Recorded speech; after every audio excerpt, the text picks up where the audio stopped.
Hello friends, मेरा नाम है सूरज और आप हैं we learn X Y Z channel पर। इस पर हम लोग सीरीज शुरू करने वाले हैं यूपी डिलेट फोर्थ सेमेस्टर की मैथ की सीरीज। मैथ में आपको लगभग 4 से 5 लेक्चर देखने को मिलेंगे। इन्हीं 4-5 लेक्चरों में आपके 15 के 15 टॉपिक, आपको 25 में 25 नंबर लाने का प्रयास किया जाएगा। आज हम लोग सीखेंगे 3 टॉपिक, घातांक और करड़ी, वर्ग और वर्गमूल, घन और घनमूल। ये क्या होते हैं? चलिए बिना कोई समय गवाए हम शुरू करते हैं। घातांक और करड़ी। घातांक, घातांक होता क्या है?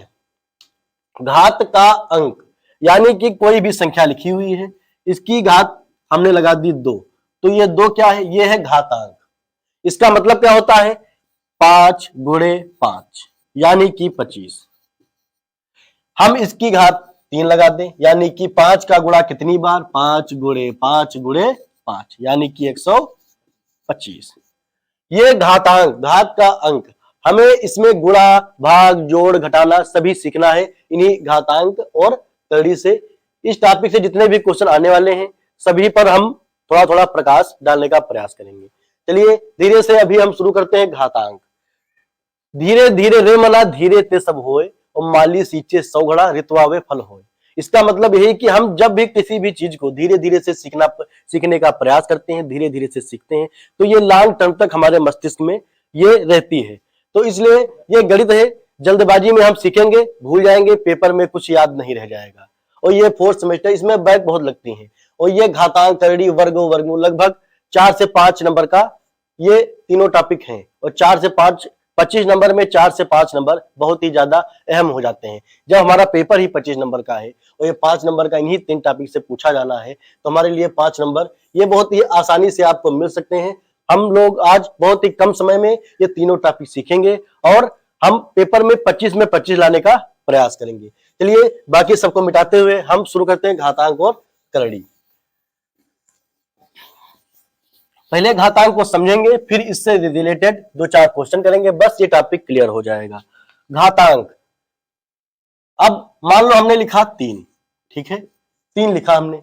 अब इसकी घात हमारे लगी हुई है 5, यानी कि 3 की गुणा 5 बार की गई है। 5 बार कैसे?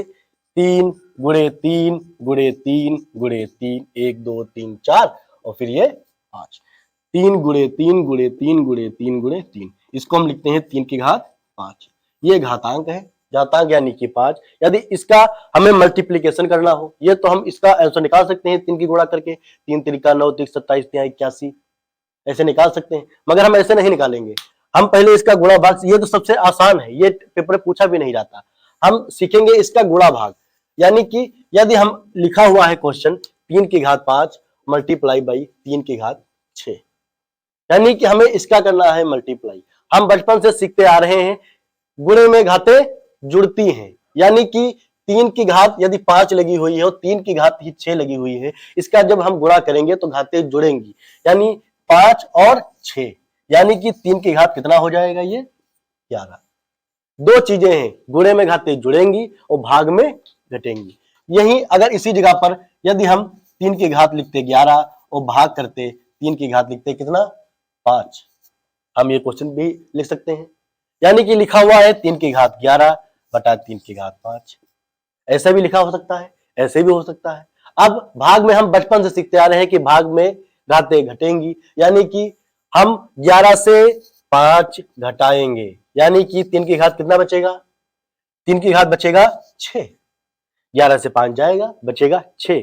अब इसका उत्तर हमें निकालना होगा, कितना निकालेंगे? 3 की घात 6 से, यानी कि 3 की गुणा हम 6 बार लेकर करेंगे, तब इसका आंसर मिलेगा। ऐसे ही हम छोटे छोटे 2-4 क्वेश्चन करेंगे और घातांक हम लोग सीख लेंगे।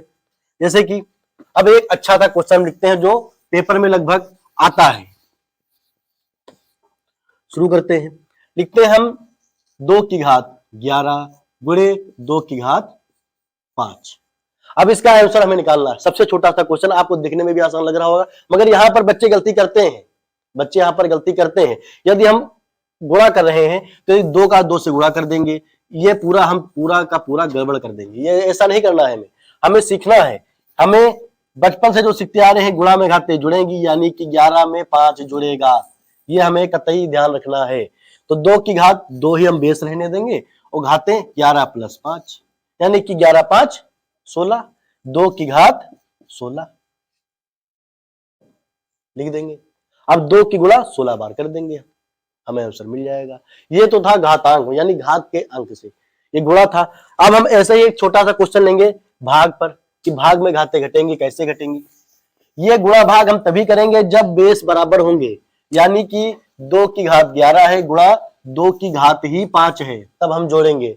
ऐसा नहीं है कि हम 2 की घात लिखा हुआ है 11 और 3 की घात लिखा हुआ है 5, तब ये हम 11 और 5 नहीं जोड़ सकते। ये 2 यहां भी होना चाहिए, 2 यहां भी होना चाहिए, ये बेस सेम होने चाहिए, तभी हम इसको जोड़ पाएंगे। अब हम एक भाग करके देखते हैं, जैसे कि हमें करना है 5 की घात 11 भाग 5 की घात ही 3। अब क्या करेंगे, 5 की घात 11 है, 5 की घात 3 है। अब हम जब भाग में घातें घटती हैं, यानी कि 5 की घात 11 माइनस 3 क्या होगा, 5 की घात 8। ये हमें मिला आंसर 5 की घात 8। पेपर में 5 की घात 8 भी हो सकता है, और यदि 5 की घात 8 नहीं लिखा होगा तो 5 गुणे 5 गुणे 5 गुणे करके ये 8 बार होकर गुणा करके इसका आंसर लिखा होगा। गुणा करना तो हम लोग जानते ही हैं, हम गुणा एक एक करके इसका पूरा गुणा करेंगे और फिर जितना आएगा फिर लिखेंगे, है ना। पेपर में हम ऐसे भी लिख देंगे तब भी सही है, और ऐसे भी लिखेंगे तब भी सही है, दोनों तरीके से हम पेपर में कर सकते हैं। ये तो थी घातांक की बात। अब आते हैं अपने करड़ी पर। करड़ी क्या होता है, जैसे कि रूट, वर्गमूल, इसके बाद चैप्टर जो वर्ग वर्गमूल है उसी से जुड़ा हुआ चैप्टर है। करड़ी का मतलब होता क्या है, यह होता है करड़ी का चिन्ह, ऐसे लिखते हैं करड़ी को।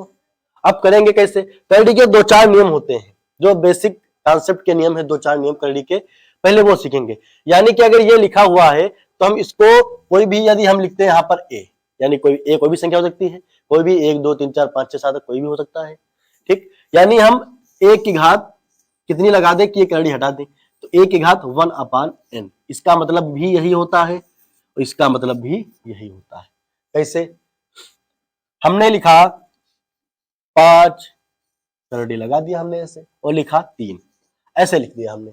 अब इसका मतलब क्या है, इसका मतलब ये ऐसे लिखा हुआ है, ठीक है। एक दूसरा नियम, पहला नियम तो ये हुआ कि हम एक के बट्टे के रूप में ये करड़ी वाला लिख सकते हैं। दूसरा नियम क्या होता है, ये तो पहला नियम था हमने सीख लिया। दूसरा नियम क्या होता है, दूसरा नियम ये होता है कि हम करड़ी के अंदर अगर सेम टू सेम है तो हम बेस काट सकते हैं। कैसे, जैसे हमने लिखा 5 करड़ी ए की घात 5, अब बताइए हमें 5 इसकी घात 5 अंदर भी है और 5 का करड़ी भी है, तो हमें 5 5 ये पूरा कट जाएगा और सिर्फ कितना आंसर आएगा, ए आएगा। सेम टू सेम है, हम काट सकते हैं, आसानी से काट सकते हैं। ऐसे ही करड़ी के ये तो हो गए 2 नियम। दूसरा क्या हो सकता है, दूसरा हम लिख सकते हैं, जैसे कि हमने लिखा m करड़ी फिर लिखा n करड़ी ए, ऐसे भी लिखा हो सकता है। यहाँ पर a की जगह कोई संख्या हो सकती है, n की जगह कोई भी संख्या हो सकती है, 1 2 3 4 5 6, m की जगह कोई भी संख्या 1 2 3 4 5 6 हो सकती है, हम लिख सकते हैं। मगर इसको हम जब हल करने बैठेंगे तो ऐसा नहीं कि हम इसको भी पहले हल कर सकते हैं और फिर दोनों मिला कर हल कर सकते हैं, मगर ऐसा नहीं करेंगे।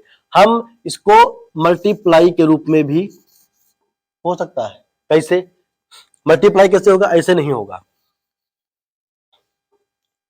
ये करड़ी जो है mn√a हो सकता है, हो सकता नहीं हो सकता, फिर से देखेंगे, mn√a हो सकता है, ये ऐसा भी हो सकता है, ऐसा भी हो सकता है, फिर से देखेंगे।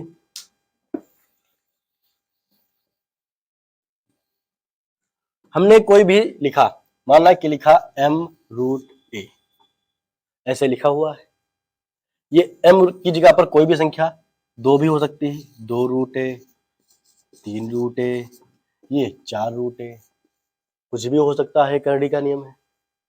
अब यहां पर हम एक और रूट लगा दें और बाहर लिख दें 5, तब क्या होगा, तभी अंदर बाहर दोनों जगह हो सकता है, नहीं। अब इसका आसान तरीका, अगर हम इसके रूल पर जाएंगे और अंदर बाहर मल्टीप्लाई करके लिखेंगे तो ये हमारे लिए कठिन बन सकता है। इसको आसान क्या कर सकते हैं, हम एक एक बेसिक से इसको अंदर का पूरा हल कर ले फिर बाहर का।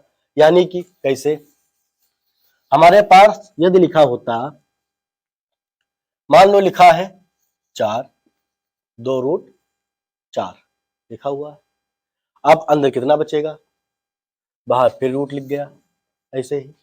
अब ये 4 का मतलब क्या लिखा हुआ है, 2 गुणे 2 ऐसे लिखा हुआ है, बाहर 2, ये 2 का मतलब 2 का जोड़ा है, जोड़ा नहीं है, जोड़ा है तो बाहर आ जाएगा, तो हमारे पास बाहर क्या बचेगा, √2। इस सॉल्यूशन मतलब 4 लिखा है, यदि हम ऐसा नहीं कर पा रहे हैं गुणे में तो हम ऐसे करके देखेंगे, 2 दूना 4, 2 एकम 2, 2 गुणे 2 ऐसे हो सकता है अंदर। जब 2 बेस बाहर था तो हमने ये पूरा का पूरा एक संख्या लिख ली और ये √2 बड़ा रूट रह गया। ऐसे भी कर सकते हैं, बटे सही में भी कर सकते हैं। ये तो थी घातांक और करड़ी की बात। अब आते हैं वर्ग और वर्गमूल। इसमें घातांक और करड़ी में सबसे ज्यादा इंपॉर्टेंट तो घातांक था आपका।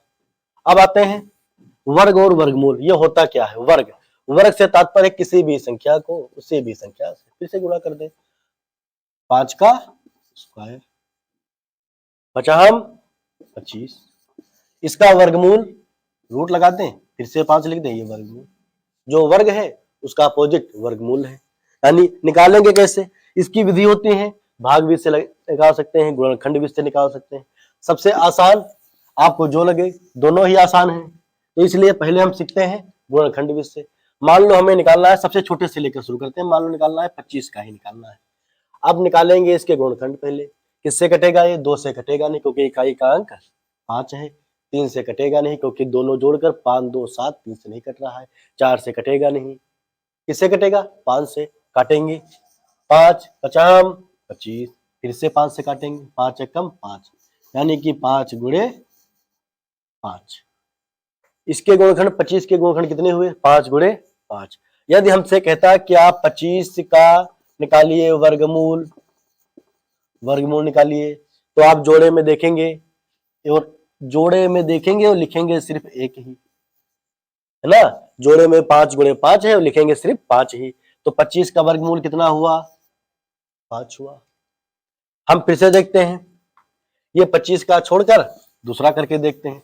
हमसे एक क्वेश्चन पूछ रहा है पेपर में, इसे कह रहा है कि आप 625 का वर्गमूल ज्ञात कीजिए, वर्गमूल ज्ञात कीजिए। कैसे निकालेंगे, इसके पहले हम करेंगे गुणनखंड। कैसे करेंगे, बचपन से सीखते आ रहे हैं, काटते जाएंगे, किससे काटेंगे, 5 से, 7 इकाई का अंक 5 है, 5 से वही संख्या कटती है जिसके इकाई का अंक 0 हो या 5 हो। 5 से काट के देखते हैं, 5 एकम 5, एक यहाँ पर 1 बचा, यहाँ 2, 5 दूना 10, फिर से 2 बचा यहाँ पर 5, 5 पंचे 25, 125 हुआ। फिर से 5 से काट के देखते हैं, 5 दूना 10, बचा हम 25, फिर से 5 से कट जाएगा, बचा हम 25, फिर से 5 से कट जाएगा 1। यानी कि अगर इसको गुणनखंड के रूप में लिखेंगे तो 5 गुणे 5 गुणे 5 गुणे 5। हमने कहा जोड़ा बनाएंगे, जोड़ा बन गया, ये एक जोड़ा फिर से बन गया, कितने जोड़े बने, 2 जोड़े बने। हमने कहा जोड़ा बनाएंगे, लिखेंगे एक ही, जोड़ा बनाने के बाद क्या लिखेंगे, एक ही लिखेंगे हम, तो जोड़ा बना, हमने लिखा कितना, एक ही, मल्टीप्लाई। फिर से जोड़ा बनाइए, किसका जोड़ा है, 5 का है, लिखेंगे एक ही 5, यानी कि 5 गुणे 5 यानी कि 25। तो 625 का वर्गमूल क्या है, 25 है। वर्ग ज्ञात करना हो जिसका अपोजिट जो हमने किया है उसी को फिर से वापस करते हैं। यदि हमसे कह दे कि आप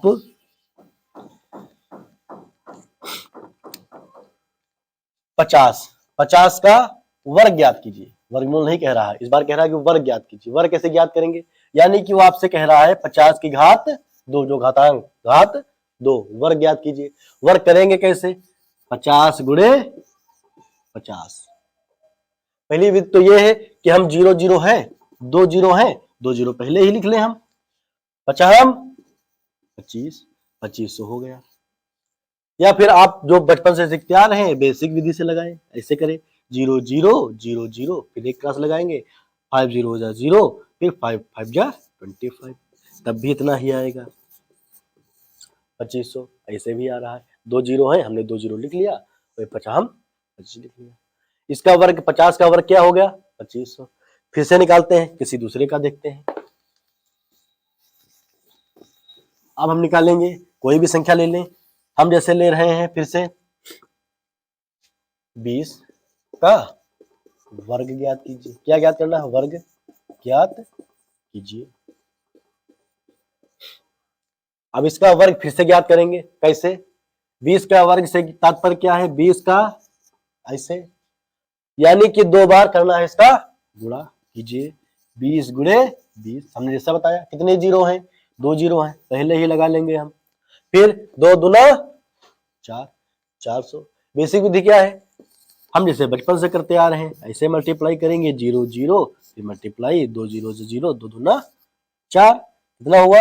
400। ऐसे भी हो सकता है, और डायरेक्ट हम 2 दूना 4 लिख सकते हैं, 2 जीरो पीछे लगा सकते हैं। ये तो था वर्ग और वर्गमूल। अब हम आते हैं अगले घन और घनमूल। जैसे कि इसमें हमें जोड़ा भी 2 का देखना था, 2 बार गुणा भी करना था, सब चीज 2 का महत्व था। वैसे ही घनमूल में महत्व क्या है? 3। यानी कि हमें यदि कह रहा है 20 का घन ज्ञात कीजिए, 20 का घन ज्ञात कीजिए कह रहा है, तो यानी कि वो कह रहा है कि 20 की घात 3 का मान ज्ञात कीजिए। 20 की घात 3 का मान, यानी कि कह रहा है आपसे 20 की गुणा कितनी बार करनी है? 3 बार। जो यहाँ पर लिखा है उतनी बार गुणा करनी है। यदि लिखा है 5 की घात 4, यानी कि 5 गुणा कितनी बार करनी है? 1 2 3 और 4 बार। यदि लिख दे 5 की घात 5, तो 5 गुणा कितनी बार करनी है? 5 बार। जितनी संख्या ऊपर लिखी होगी घात के अंकों में उतनी बार गुणा करनी है, मगर जब आपसे कह रहा है घन, तो आपको गुणा करनी है 3 बार। अब 3 बार करके गुणा देखते हैं हम कितना आता है। जैसे कि अभी तक भी सीखते आ रहे हैं, 1 जीरो 2 जीरो 3 जीरो, कितने जीरो होंगे? 1 2 और 3 जीरो। 2 दूना 4 दूना 8, क्या लिखेंगे यहाँ पर? 8। ऐसे भी कर सकते हैं। अगर हम वैसे नहीं कर पा रहे हैं तो हम ऐसे गुणा करेंगे, 0 फिर 0 फिर 0, 2 दूना 4। अब आया कितना? 400। अब फिर 400 का मल्टीप्लाई करेंगे 20 से, क्या होगा? 0 0 0, फिर मल्टीप्लाई 2 0 0, 4 दूना 8, फिर वही होगा 1 2 और 3 जीरो, आएगा उतना ही 8000। ऐसे ही हम 3 जीरो गिन लेंगे और संख्याओं का गुणा कर देंगे आपस में। ये आसान भी हो सकता है और शार्ट भी हो सकता है। अब घन तो हम ज्ञात कर लेंगे, कोई भी संख्या लिखी होगी 3 बार कर देंगे गुणा, वो तो घन हो जाएगा। अब ज्ञात करना है घनमूल। घनमूल, अब घनमूल में क्या करेंगे? जैसे कि हम वर्गमूल में करते थे, हमने उसका किया गुणनखंड, वैसे ही घनमूल में भी करेंगे गुणनखंड, मगर उसमें जोड़े नहीं बनेंगे, उसमें 3 3 के बनाएंगे। कैसे? यानी कि लिखा है हमारे पास 125, मान लो लिखा है, हमें इसका 125 का निकालना है घनमूल। 125 का घनमूल कैसे निकालेंगे? करेंगे इसका क्या? गुणनखंड। 5 से काटेंगे, कितना होगा? 25। 5 दूना 10, 2 बचा, फिर 5 पचम 25, फिर से 5 पंचे 25, फिर से 5 1, कितना आया? 5 गुणे 5 गुणे 5, कितना आया? हमने अगर इसका वर्गमूल निकालना होता तो जोड़ा लेते, तो इसका वर्गमूल निकलता ही नहीं एग्जैक्ट, मगर इसमें जोड़ा नहीं लेना है, ये घनमूल है। तो क्या करेंगे? 3 संख्याओं का जोड़ा लेंगे, 3 संख्याओं का, 3 संख्या मिल गई और लिखेंगे एक ही, घेरा बनाएंगे 3 का, लिखेंगे एक ही, यानी कि 125 का घनमूल कितना होगा? 5 होगा। 125 का घनमूल कितना होगा? 5 होगा। फिर से देखते हैं, कोई दूसरी संख्या लेकर देखते हैं। हम सबसे छोटी संख्या से, आप ये सोच रहे होंगे कि हम ज्यादातर 125 या 8 या 20 क्यों ले रहे हैं? छोटी संख्याओं से जल्दी समझ में आएगा, और हमें बेसिक कॉन्सेप्ट समझना है, इसके बाद हम एडवांस लेवल का भी हल कर सकते हैं। हमें कॉन्सेप्ट समझने के लिए छोटी छोटी संख्याएं लेनी पड़ेगी। जैसे कि हम ले रहे हैं, इसके बाद ले रहे हैं 8। अब सबसे छोटी संख्या लग रही है, आसान भी है, मगर कॉन्सेप्ट समझ जाएंगे तो इससे बड़ी संख्याओं का भी आसानी से कर सकते हैं। अब 8 का फिर से करेंगे, 2 चक्कू 8, 2 दूना 4, 2 एकम 2, कितना आया? 2 गुणे 2 गुणे 2, कितना जोड़ा बनाएंगे? 3 का, बन गया 3 का जोड़ा। लिखेंगे एक ही बार, बनाएंगे 3 का, लिखेंगे एक ही बार। तो 8 का घनमूल हमसे पूछेगा तो कितना लिख देंगे हम? 2। 8 का घनमूल कितना हुआ? 2 हुआ। इस तरह हमने घातांक, करड़ी, वर्ग, वर्गमूल, घन और घनमूल सभी कर लिए। अब इसका मिक्सचर क्वेश्चन, यानी कि पेपर में तो ऐसा आएगा नहीं कि सिर्फ घातांक से ही पूछना है उसको, या सिर्फ कड़ी से ही पूछना है, या सिर्फ वर्गमूल से ही पूछना है। उसको इसको मिक्स करके एक पेपर तैयार करना है। उस पेपर से आपको वो कोशिश ये करेगा कि कम से कम क्वेश्चन में आपके ज्यादा से ज्यादा टॉपिक वो ले सके। इस तरीके से वो एक ही क्वेश्चन में सभी को मिक्स करने का वो प्रयास भी करेगा। तो इस तरीके से कोई भी एक क्वेश्चन लेकर उसको सॉल्व करने का कोशिश करेंगे। पहले हम लेते हैं, मान लो हमसे कह रहा है कि 125 का घनमूल और 125 का घनमूल और 25 का वर्गमूल, 125 का घनमूल और 25 का वर्गमूल का योग ज्ञात कीजिए। का योग हमसे ये भी पूछ सकता है। इसमें आपके दो घनमूल भी है, वर्गमूल भी पूछ सकता है। का योग ज्ञात कीजिए, का योग ज्ञात कीजिए। अब कैसे ज्ञात करेंगे? पहले तो हमारे पास ये क्वेश्चन है, फिर ये है, दोनों आसान है। पहले 125 का घनमूल ज्ञात करना है, तो यानी कि 125 का हमें करना है क्या? गुणनखंड करना है। 5 से काटेंगे कितना होगा? 25 होगा। फिर 5 से काटेंगे कितना होगा? 5 होगा। फिर 5 से काटेंगे कितना होगा? 1 होगा। इसका घनमूल ज्ञात करना था, यानी कि 5 गुणे 5 गुणे 5, 3 का बनाएंगे जोड़ा और क्या करेंगे? संख्या लिखेंगे एक ही। 3 बनाएंगे, लिखेंगे एक ही।